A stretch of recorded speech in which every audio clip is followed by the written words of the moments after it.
2 Samuel, capítulo de número 9.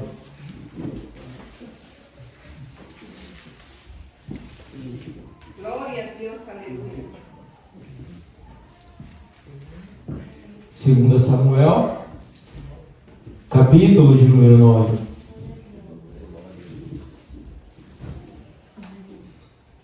Amém? Amém.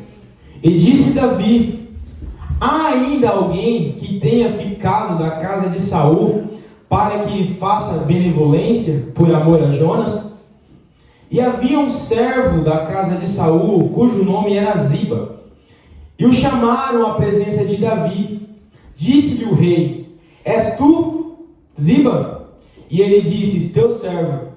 E disse-lhe o rei: não há ainda alguém da casa de Saul para que eu use com ele de benevolência de Deus? Então disse Ziba ao rei: ainda há um filho de Jonatas, aleijado de ambos os pés. Poder tomar vossos assentos nessa noite. Glória a Deus. Aleluia. Igreja, quando nós lemos o livro de 2 Samuel, nós vemos que o livro de 2 Samuel vem decorrente do primeiro livro de Samuel, que vem contando a história tanto de mulheres, de Ana, conta a história de Eucana, e vai contando as histórias de Samuel, e vai contando a história de Samuel, e vai chegando a história do rei Davi, e vai contando a história de Saul, e nós vemos que o povo desejava um rei. O povo dentro do seu coração, a vontade de Deus nunca foi que o povo de Israel tivesse um rei. A vontade de Deus era que o povo de Israel fosse um povo sacerdotal, e que Deus fosse a cabeça do povo, e que o povo fosse exemplo para as outras nações. Mas o povo de Israel, como diz a própria palavra do Senhor, almejava dentro do seu coração um rei. Eles queriam um rei, e Deus permitiu que se levantasse um rei. E assim se levantou um rei, por nome Saul. Saul era um rei fisicamente bonito, domador de cavalo, de mulas. Era um homem que dentro de si, era um homem vistoso, mas dentro de si não tinha a qualidade de um rei de Israel para governar. E assim veio o tempo, e nós vemos nas atitudes de Saul, como que Saul ele era um homem que premeditava as coisas e andava fora do querer de Deus. E Deus disse para o povo: olha, vocês querem esse rei, mas não é esse que eu quero para você. Eu tenho um rei melhor e é segundo o meu coração. E assim, irmãos, nós vemos que Deus ele começa a preparar o cenário da vida de Davi. Davi, diz a palavra, que se levanta uma guerra, e ali ele vai pelejar, e os seus irmãos vão à peleja, e o seu pai pede para ele levar mantimentos para os seus irmãos. E quando chega lá na guerra, levanta um gigante, e diz que aquele gigante começa a desafiar o povo de Deus, e o povo de Deus fica atemorizado com aquela situação, fica com medo daquela situação, mas Davi vai lá, mediante a graça de Deus, e derruba aquele gigante, e dá vitória para o povo de Deus. E vai contar a história também, igreja, que além de Davi, o rei faz uma proposta, que a casa de Davi não pagaria mais tributos, não pagaria mais aluguel, e iria casar com a filha do rei. Olha Deus preparando um cenário para um novo rei. Só que quando aconteceu isso, esse período, essa batalha, diz que passando esse período de tempo, as mulheres daquela província falavam assim que Saul matava 1000, mas Davi matava 10 vezes mais. E isso começou a aguçar dentro do coração de Saul uma inveja de Davi. E ele começou a criar uma inveja dentro, uma perseguição contra a vida de Davi. E diz que Saul taca sua lança em Davi, e ele começa a perseguir Davi. E nesse contexto, irmãos, aqui nasce uma amizade. Ou melhor, lá em 1 Samuel, capítulo 18, começa uma amizade. uma amizade verdadeira, uma amizade íntegra, uma amizade real. E eu quero fazer um parênteses, irmãos. Olha, e diz o texto que houve uma amizade real entre Jonatas e Davi, uma amizade de alma. E diz ali que Davi amava Jonas e Jonatas amava Davi, que os dois eram a amizade de verdade. E passou-se o tempo, e aquela amizade foi dando crescimento na medida da provação, no período da perseguição. Quando Davi começa a conversar com Jonas, Jonas fala assim: olha, Davi, eu vou, quando tiver a festa, você não vai, mas eu vou ver as atitudes do meu pai, se meu pai vai te perseguir ou não. E ali ele iria falar qual era a situação. E Davi começa a perceber. Jonatas, a Bíblia fala que o que chamava a atenção em Jonatas, em Davi, sabe o que era? Era a lealdade de Davi.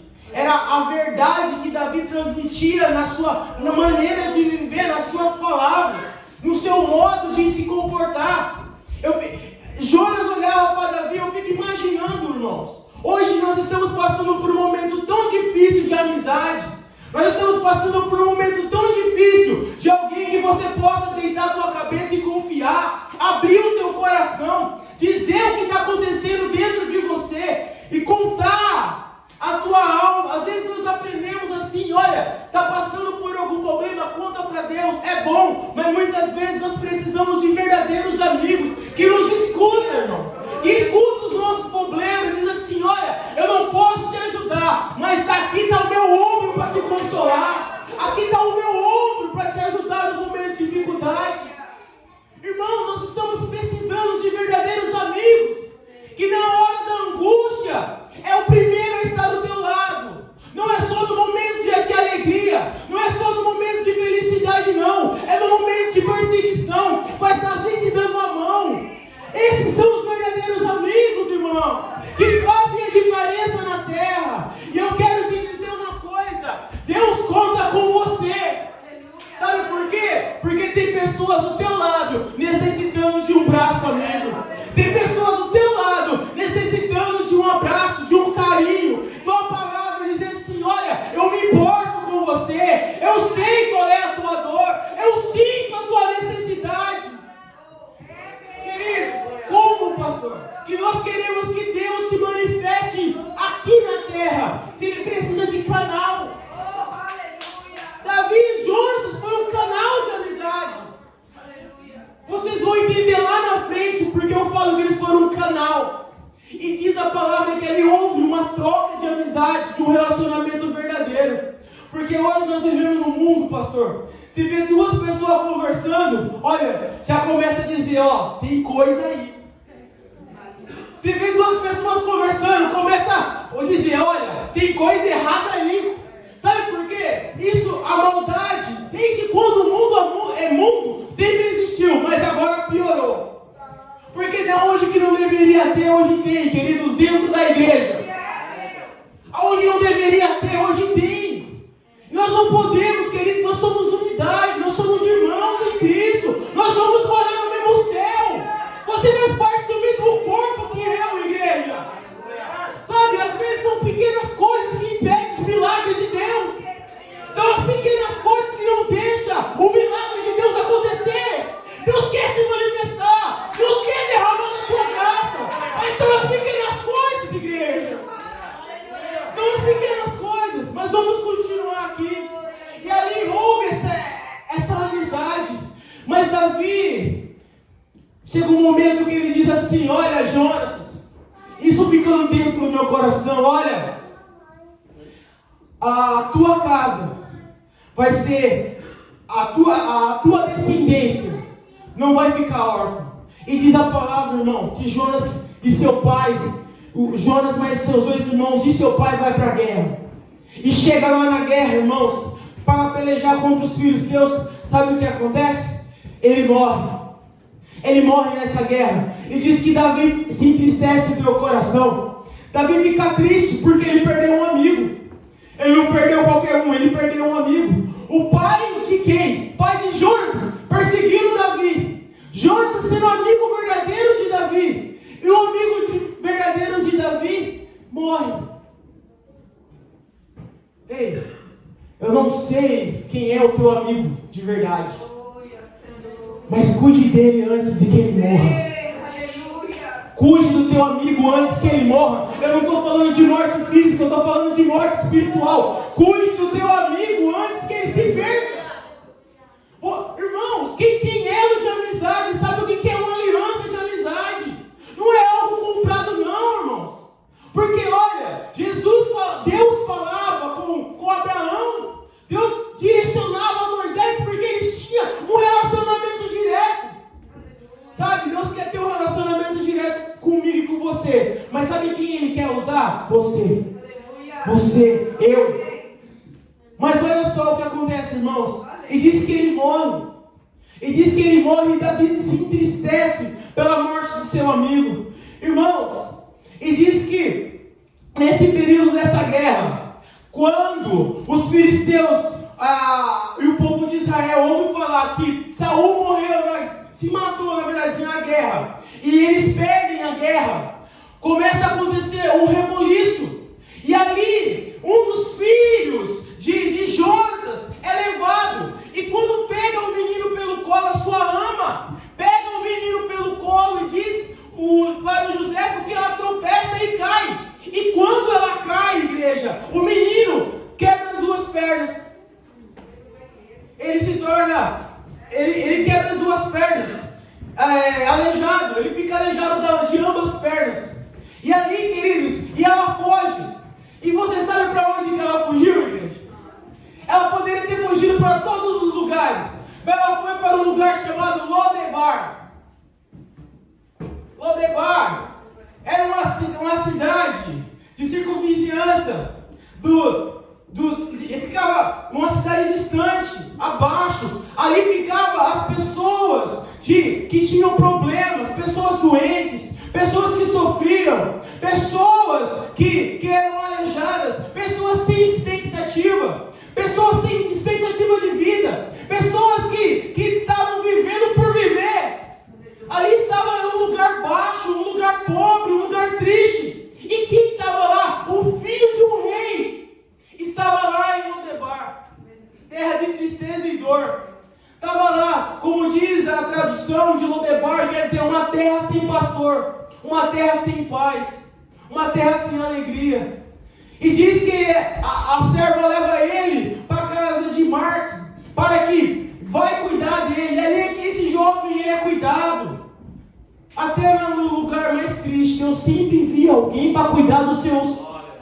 Até no lugar mais pobre, Deus sempre está colocando alguém para dizer assim, olha, eu estou com você aí, eu cuido de você, por mais que você não está vendo, eu estou no controle. Deus sempre, lá em Lodebar, na terra de tristeza, na terra de dor, Deus coloca alguém para cuidar. E diz, irmãos, a palavra do Senhor, que chega um momento que Davi, depois de guerrear, ele se lembra.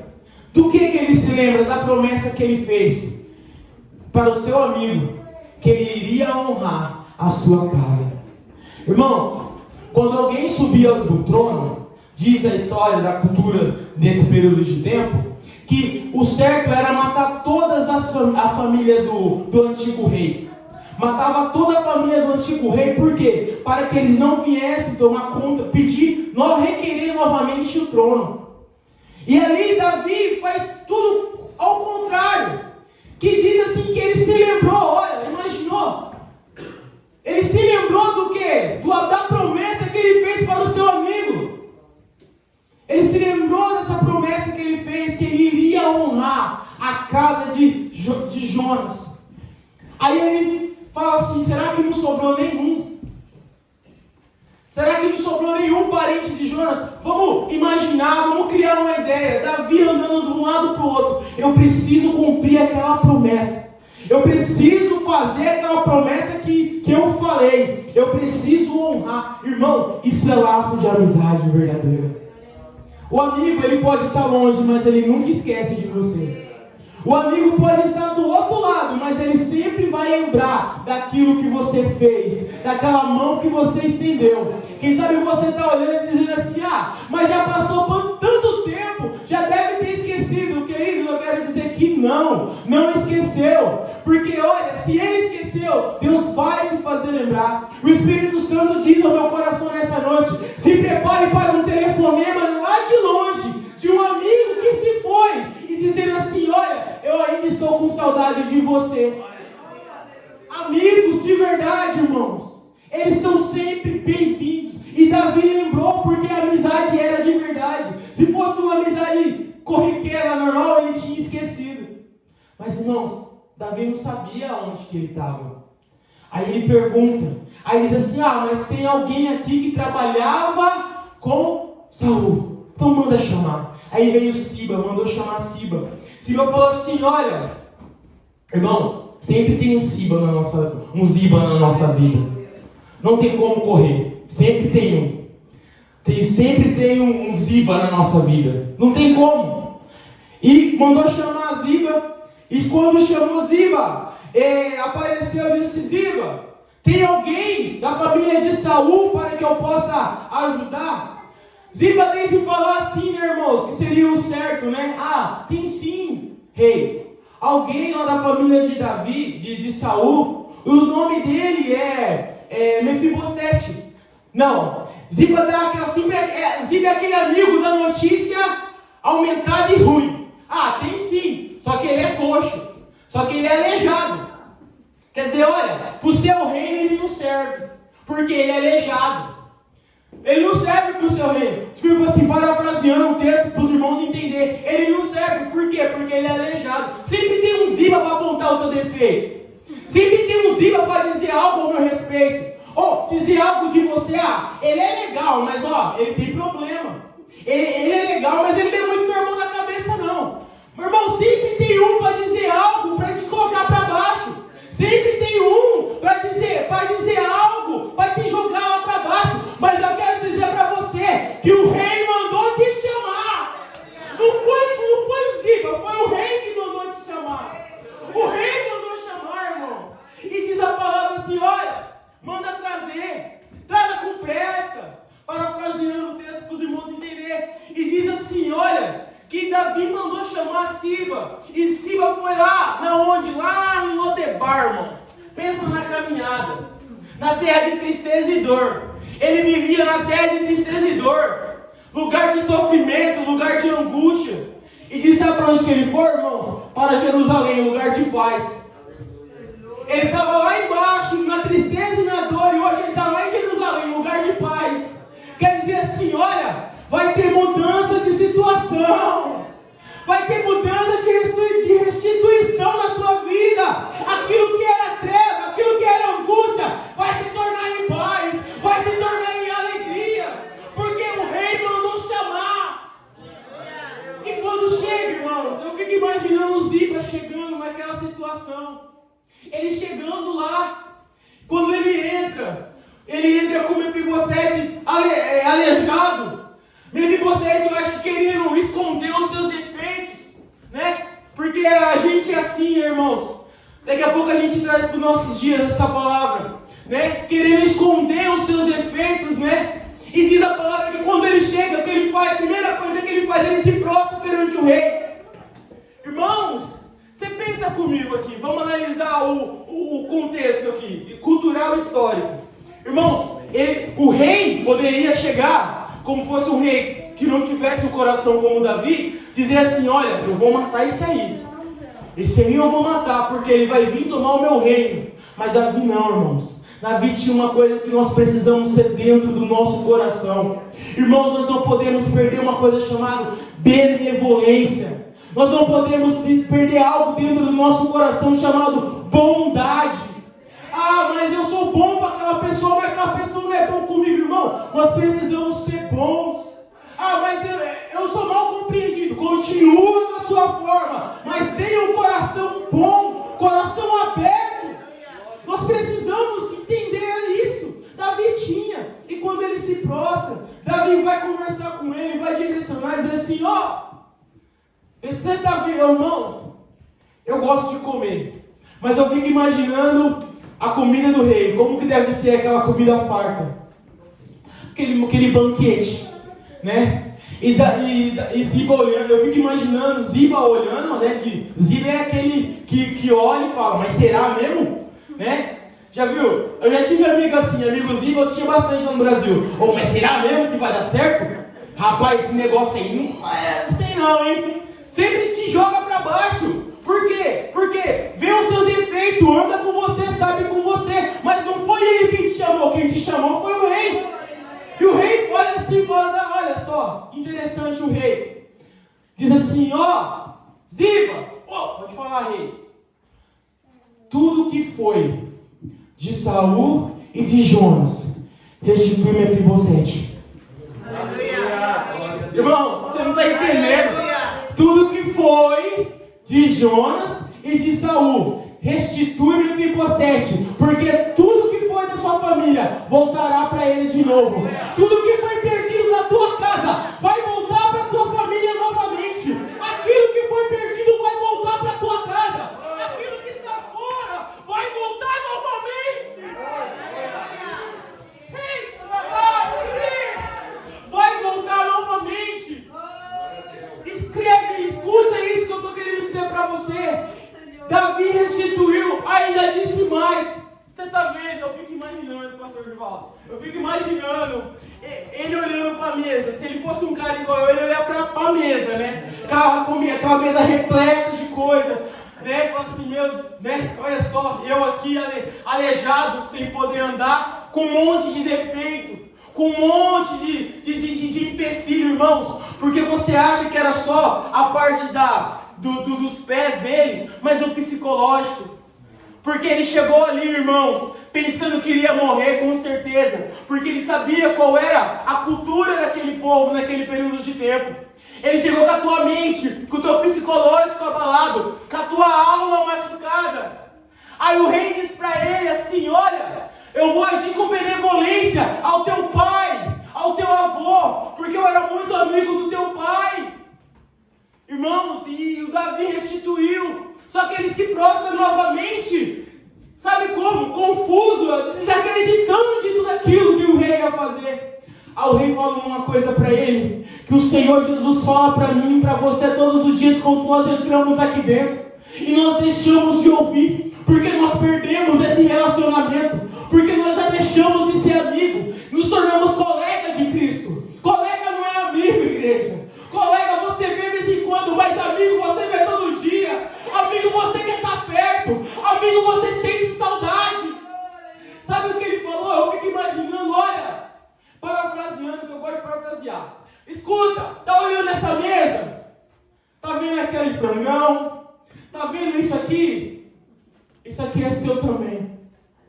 Traz uma cadeira aqui. Coloca uma cadeira aqui no canto. Porque ele vai sentar na mesa. Ele não vai ficar no canto, não. Sabe o que eu quero dizer? Quem sabe você está se sentindo esquecido, abandonado, desprezado. Mas eu quero dizer para você, Deus tem um lugar na mesa para você. Deus tem um lugar na mesa para você. Ele tem um lugar na mesa para você.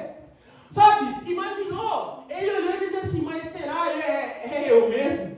Com todo esse defeito? Será que é eu mesmo? É você. Deus tem um lugar na mesa para você. Eu fico imaginando um filme que passou na cabeça de Mefibosete. Ele olhando lá em Lodebar, vivendo de tristeza, vivendo de dor, dependendo dos outros para se sustentar, dependendo dos outros para fazer tantas coisas.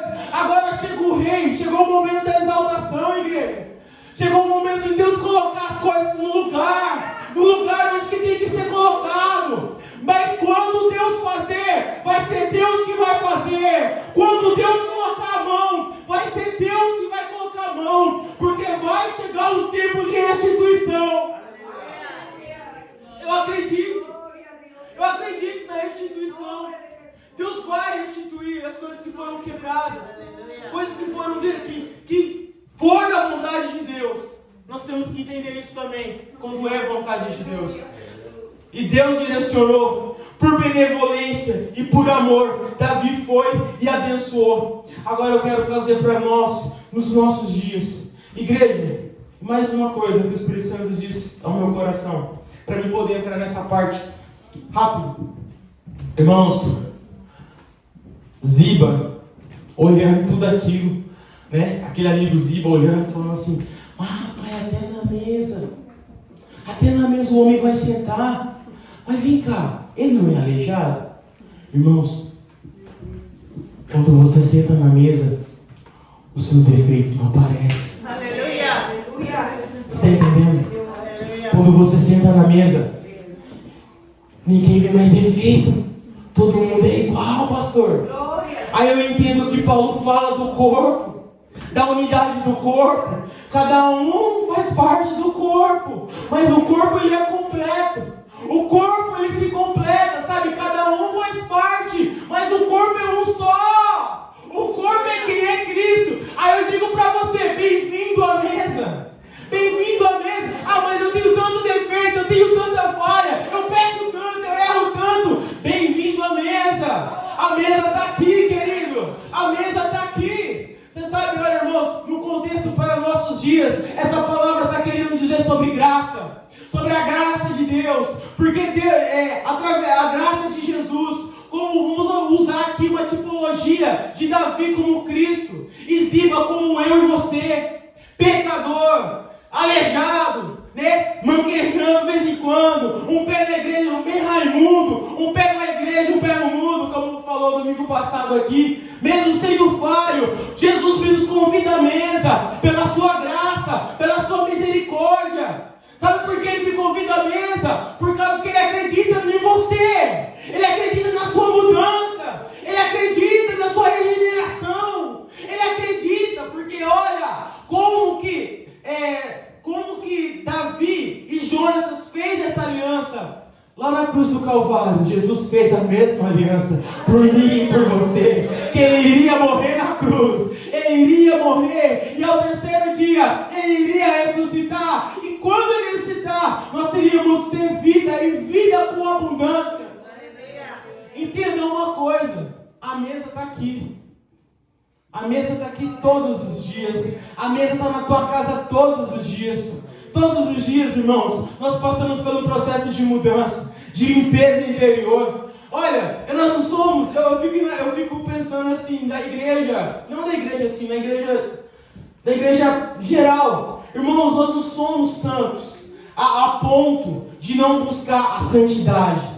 Nós estamos a caminho da santidade perfeita. Nós estamos caminho da santidade perfeita, mas nós temos que nos fazer o quê? Nos santificar a cada dia. Como fala a palavra de Deus, buscar o caminho do quê? Do aperfeiçoamento. Sabe por quê? Vai ter dia que nós vamos estar lá em Lodebar, lá embaixo. Mas o Lodebar não pode entrar aqui dentro do meu coração. Eu posso estar lá, mas ele não pode tomar conta aqui dentro da minha alma. Ah, eu posso estar lá em Jerusalém, lugar de bênção, pastor, lugar de paz, mas isso só me conforta. Mas isso não pode ser o objetivo geral, porque o nosso objetivo geral, igreja, é olhar como Davi olhou para Mefibosete, com bondade, como Davi olhou para Jonatas, com amizade verdadeira, procurando sempre o melhor de cada um, o melhor. Irmãos, se você pudesse entender o potencial que você tem, se você pudesse colocar dentro do teu coração, deixar de ver as coisas pequenas e olhar e ver o potencial que há em você, o dom de Deus que há em você, você iria, irmãos, fazer muito mais do que eu e você faz. Mas nós temos que entender que Deus ele trabalha na minha vida e na sua vida com processos. Deus não é Deus de imediatismo. Ele é um Deus de processo. Por que serve o processo? Para trabalhar dentro de mim e de você. Lembra de José? Precisou passar pela prisão. Precisou passar pela prisão. Precisou passar por tantas circunstâncias para chegar a ser governador. Lembra de Moisés? Precisou caminhar no deserto. Precisou passar por tantas coisas para chegar onde Deus quer. Eu quero dizer para você como aqui aconteceu com esse homem que passou por Lodebar. Irmão, eu não sei aonde você está, eu não sei qual é a situação que você está passando, mas eu quero dizer para você que isso não é para te matar, isso é para te fortalecer, isso é para te fazer mais forte, isso é para te fazer mais crente. Sabe? Crente não, eu sempre brinco, né? Os irmãos. Crente não é aquele que usa a Bíblia debaixo do sovaco e vem para dentro do culto, não. Crente é aquele que passou pelo processo de transformação. Sabe por quê? Porque você vai ter o mesmo olhar que Davi teve quando olhou para Ziba. Ou para Ziba não, para Mefibosete. A necessidade de ajudar. A necessidade de dizer assim, olha, eu já passei por isso. Eu sei. Já aconteceu isso com você? Você passar por uma circunstância, alguém chegar em você e contar alguma coisa, aí você tipo assim, olha, eu já passei por isso. E eu sei o que você... Irmão, a pessoa fala assim, você sabe o que eu estou sentindo, né? A pessoa chora. Deus sempre, irmãos, isso aqui é mediante a... Deus sempre vai colocar pessoas do seu lado, que passou ou está passando pelo mesmo processo que você. Mas você fala assim, mas como que Deus colocou essa pessoa aqui na minha frente? Irmãos, Deus sempre vai colocar pessoas do seu lado para você ajudar, ou passou ou está passando pelo mesmo processo que você. Aí eu te faço uma pergunta: será que nós temos uma palavra de amizade, uma palavra de um conselho bom para essas pessoas?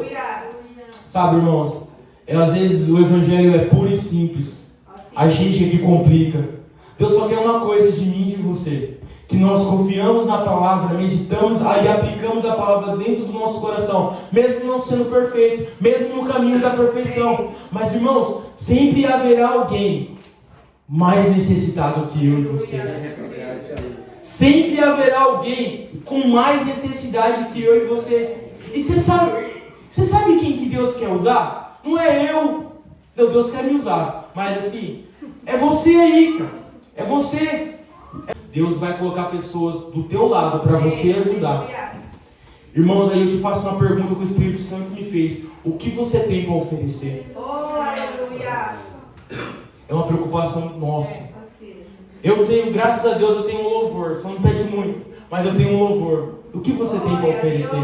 Às vezes a gente acha que o nosso problema é tão grande, né? Mas ele estava lá em Lodebar, tudo sozinho, né? Mas tem alguém lá fora, irmãos, com mais problema que eu e você, precisando de uma palavra. Aí imaginou, irmãos, eu já quero terminar, pastor, calma aí. Mas imaginou, irmãos, Deus usar você para falar com alguém ou direcionar alguém. Mas você fala, mas Deus, eu estou mais quebrado que não sei o que. Aí Deus mostra para você que Ele ainda é com você. Aí Ele mostra para você que Deus ainda trabalha, que usa você ainda, mesmo do jeito que você está. Irmãos, vocês são bênção. Mas vocês são bênção, independente de tudo, vocês são bênção. Aonde vocês for, irmãos, vocês são bênção. E eu digo para você, olha, sempre haverá um banquete de Deus para mim e para a sua vida. A graça de Deus, irmãos, é o que nos faz permanecer. Paulo, olhando para os seus problemas, olhando para as suas dificuldades, o que ele fala? Eu tenho um espinho na carne, tá? Jesus fala para ele, Paulo, escuta, você pode ter tudo isso, mas a minha graça te basta. Amém? Amém. Os irmãos entenderam? Vamos continuar aqui.